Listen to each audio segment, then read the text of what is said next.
I'm Rob Skinner, and this is the Rob Skinner Podcast. Today I'm talking to Dr. Al Baird. Al is an 85-year-old Christian living in Lancaster, California, who's not ready to call it quits. He is still preaching the word at 85. He truly has the Caleb spirit. He's preaching to a church in Bakersfield, California on the weekends for the summer and continuing to advance the gospel. Find out more on the Rob Skinner Podcast.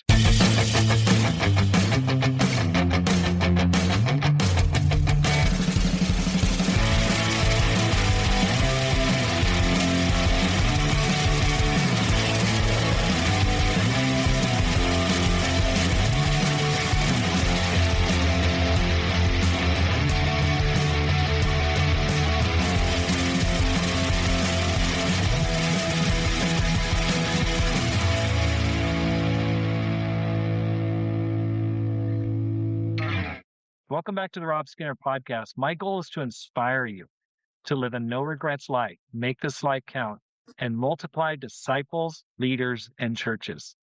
Al, welcome back to the program. Great to be back. Thanks, Rob. Absolutely. Now, last time we talked, Al, I think we talked a couple times now. You were in Phoenix. Now you're in Lancaster. Tell me why and when did you move to Lancaster? Well, that's family related.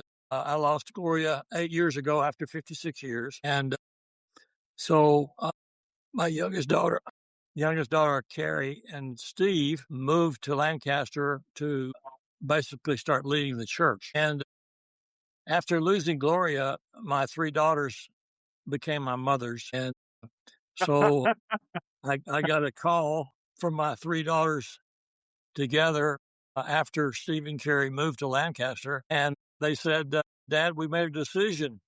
I said, yeah, what's that? Said, you're going to come live close to one of the 3 of us, take your pick.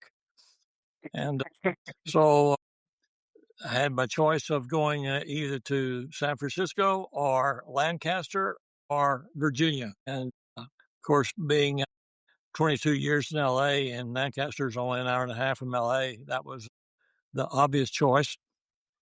So here I am.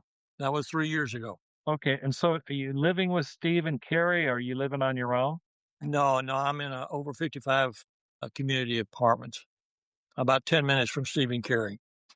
Okay. So have you converted all those members of that 55 plus community? Yeah, right. Yeah. Okay. We talked a little bit on the phone recently, and it kind of shocked me. You are preaching the word. Can you tell me, how did you get involved with the church in Bakersfield, California? Well, Bakersfield is about an hour and a half from Lancaster. And through the year, the 2 churches have been sort of sister churches. Lancaster's always sort of helped out Bakersfield. And Bakersfield history has been up and down. It was started by LA years ago. They've gone up and down. At maximum, I think through the years, probably got to 150, down to where it is now, about 50. And no minister stays there long term. I think the most recent minister that was there stayed like 3 years and left 3 years ago. And so they've been without a full-time minister for 3 years. So their leadership group approached our leadership group in Lancaster back first of the year.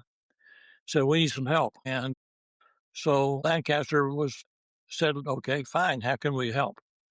And said that we're open to whatever. And said, well, first of all, we need help preaching, because the guy who's preaching, which is a super guy, retired. Blaine is his name, Blaine Lyons, and his wife Eve, and they sort of lead the church there. But it was a discouraged group, kind of lost their dream. And so basically the Lancaster leadership asked if I would go for a few weeks to preach. And so I said, yeah, that'd be interesting, about an hour and a half drive. And so I agreed to 12 weeks of doing that.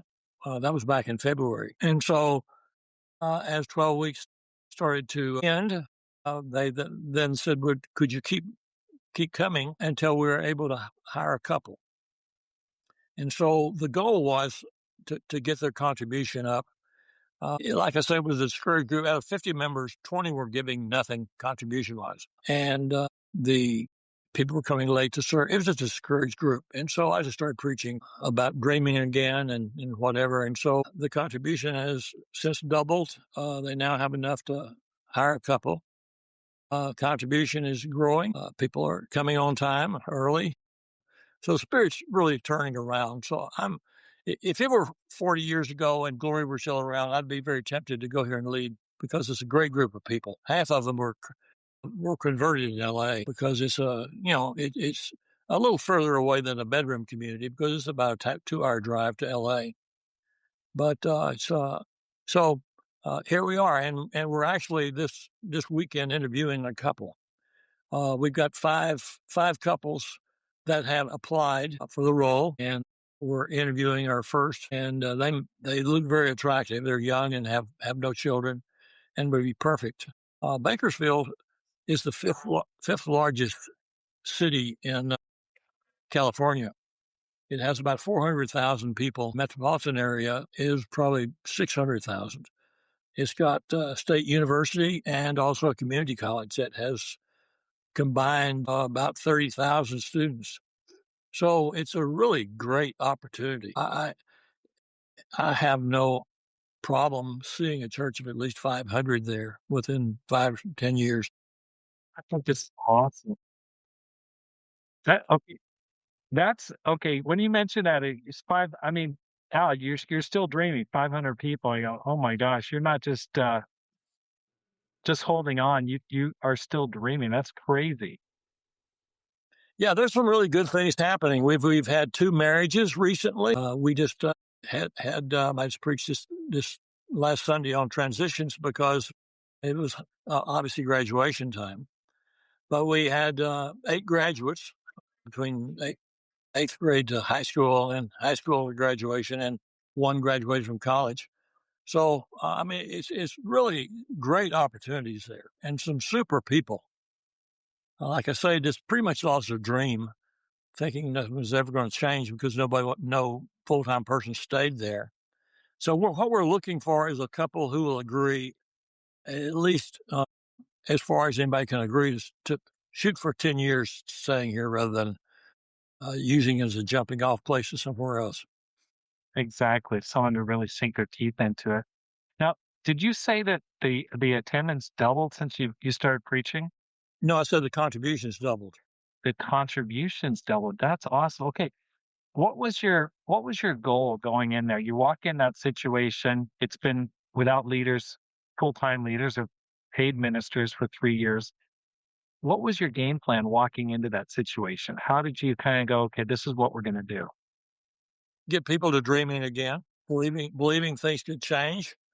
I mean, I saw Bakersfield as a tremendous opportunity.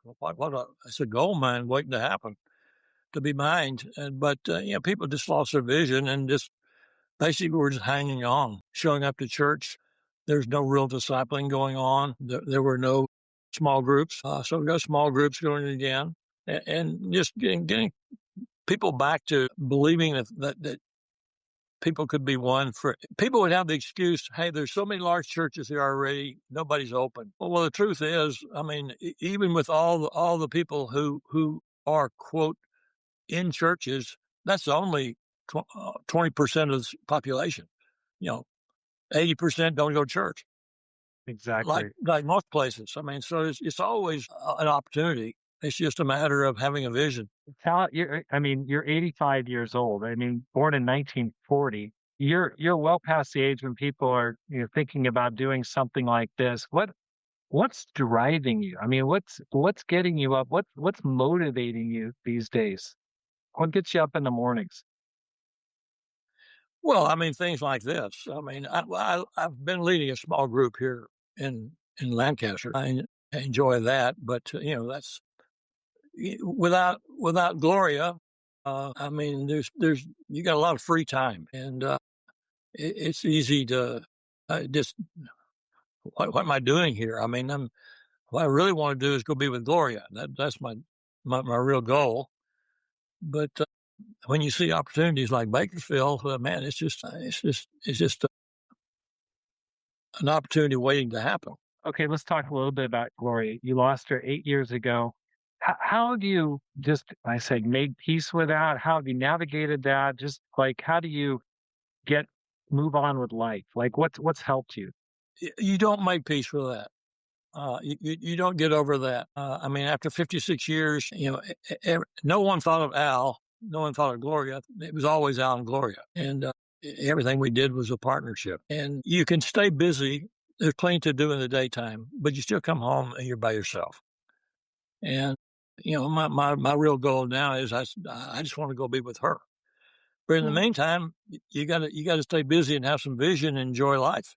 So, I mean, I'm not despondent. I'm not depressed. I never went through depression or whatever, but it's just not the same after 56 years. Oh my gosh, I can't imagine. So, aside from preaching the word on Sundays and effectively leading a church, what do you do to keep yourself occupied? What do you do for fun? Well, I mean, I've got a number of guys that basically, discipling relationship that we do. I mean, pretty much every day I have things to do, people to be with. So it's not like I say, it's not boring at all that way. Except still, you come home to an empty house. It's just you.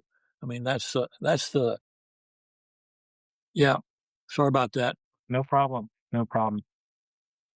So you just come back and that's where it hits you. Just you're by yourself in the evening Yeah, time. yeah. I mean, it's just you're eager to get out and start doing something again.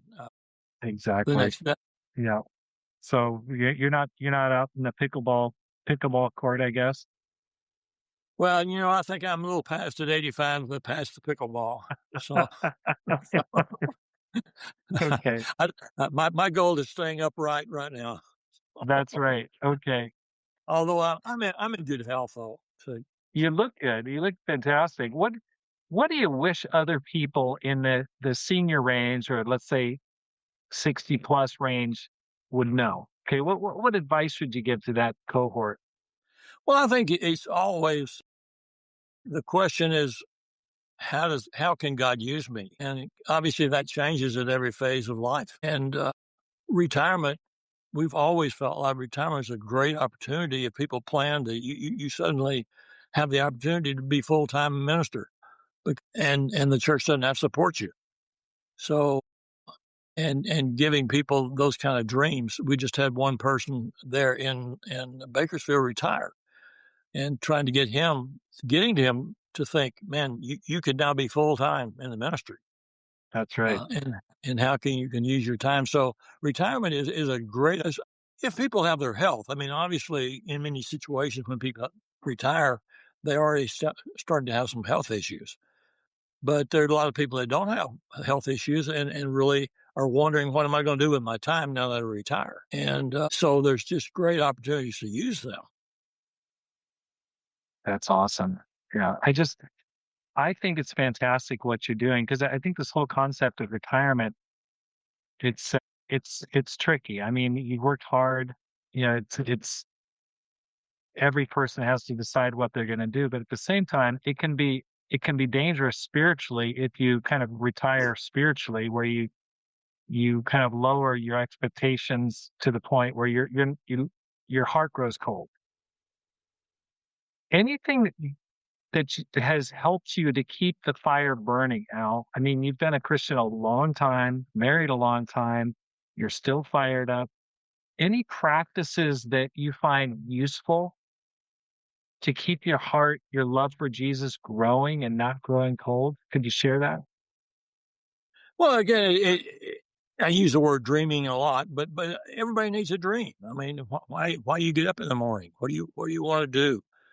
And we've talked about retirement for years in the church because you obviously we as people are getting older, what are you going to do when you retire? And most people are thinking their cruises, their vacations, their all those kind of things, which is fine to enjoy some of those things, but it- when you start losing a dream, you get in real trouble. I mean, used to even statistics would say that people retired without a dream would be dead in 2 years. Everybody needs a dream, and if people early on can say, can think about, okay, when I am now not going to work every day, what can I do with my time?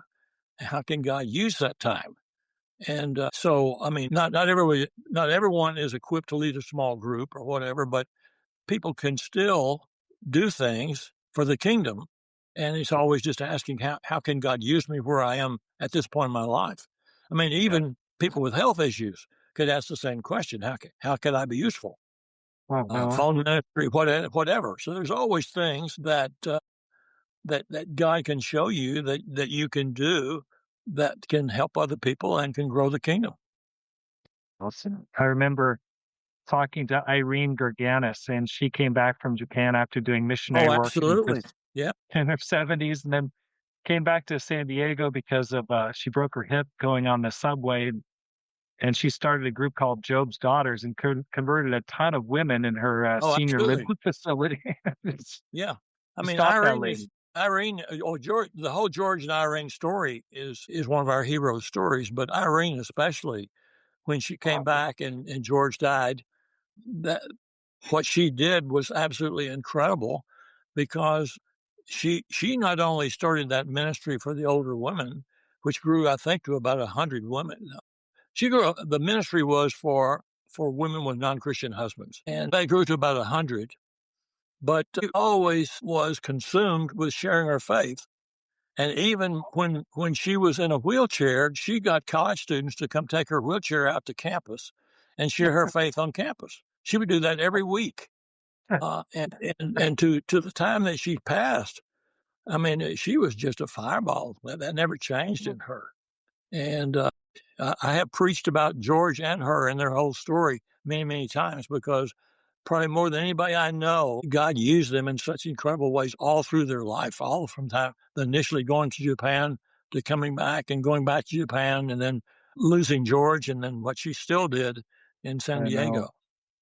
I remember when we planted a church in Ashland, Oregon, small town, basically, self-supported, selling real estate. And I got a phone call one day. I was out knocking doors, and she said, "Hey, this is Irene Gerganis. And I heard you're planting a church there, self-supporting." She said, "I just want to encourage you.